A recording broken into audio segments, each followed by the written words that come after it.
Halo teman-teman, apa kabar semuanya? Salam sejahtera untuk kita semua. Semoga dalam keadaan sehat ya. Dalam video kali ini, saya akan memperkenalkan secara singkat museum yang berada di Surabaya. Langsung saja ya.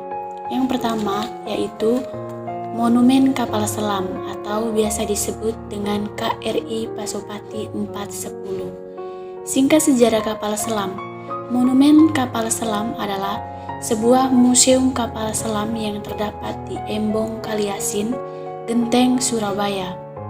Terletak di pusat kota, monumen ini sebenarnya merupakan kapal selam KRI Pasopati 410, salah satu armada angkatan laut Republik Indonesia buatan Uni Soviet tahun 1952.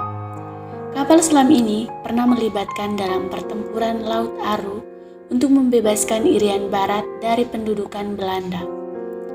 Kapal selam ini kemudian dibawa ke darat dan dijadikan monumen untuk memperingati keberanian pahlawan Indonesia.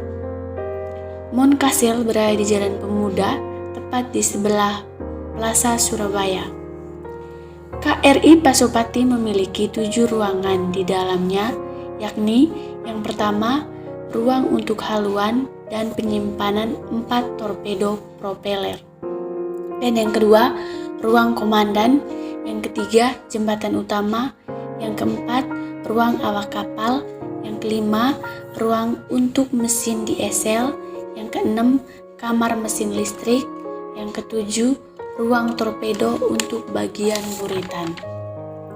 Nah, untuk museum yang kedua yaitu Museum Siola. Mungkin tak banyak yang tahu mengenai apa dan bagaimana gedung Siola itu. Nah, teman-teman, di sini saya akan menjelaskan sedikit mengenai Museum Siola. Gedung Siola merupakan salah satu aset bersejarah yang dimiliki oleh Surabaya, Jawa Timur. Bangunan yang berada di area Jalan Tanjungan ini dahulunya adalah bekas dari berbagai jenis bangunan yang dialih fungsikan. Nah, mari kita lihat apa saja benda bersejarah yang ada di dalamnya. Yang pertama, foto-foto pemimpin museum dari yang pertama sampai yang sekarang. Dan yang kedua itu ada biola dan foto Vagerurul Supratman, serta ada tulisan lagu-lagu Indonesia Raya, juga foto para pahlawan lainnya dengan bakat mereka masing-masing. Ada juga kain tenun yang diberikan oleh masyarakat NTT dan banyak lagi yang lainnya teman-teman. Tapi di sini saya akan memberikan gambarnya. Dan museum yang ketiga yaitu Museum 10 November. Museum 10 November atau biasa disebut dengan Tugu Pahlawan adalah sebuah museum yang menjadi markah tanah kota Surabaya. Di dalamnya terdapat foto-foto pahlawan dan peralatan seperti senjata para pahlawan yang dulunya mempertahankan kota Surabaya.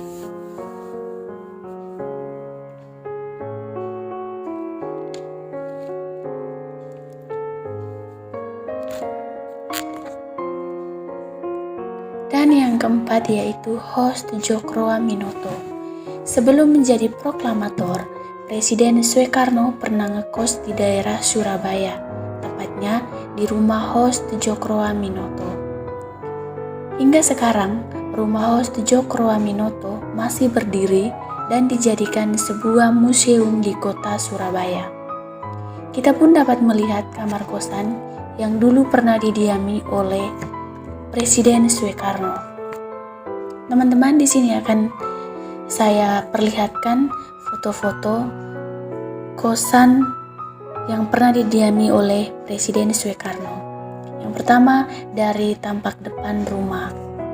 Ini foto tampak depan rumah dan berikutnya yaitu bagian dalam rumah. Saat masuk dalam rumah, kita akan disambut oleh perabotan kuno dan sederhana. Di sini, rumah berlantaikan ubin kuning tua memberikan kesan hunian zaman dulu. Dan yang berikutnya ada kamar Host Djokroaminoto. Terlihat rapi dan keasliannya masih terjaga. Sekarang kita melihat plafon rumah di dalam kosan yang pernah ditinggal oleh Presiden Soekarno. Plafon rumah di beberapa bagian atap rumah atau museum menggunakan material anyaman bambu. Teman-temanku sekalian, itulah beberapa museum yang berada di kota Surabaya yang sempat saya jelaskan, dan selamat menyaksikan, semoga bermanfaat. Terima kasih.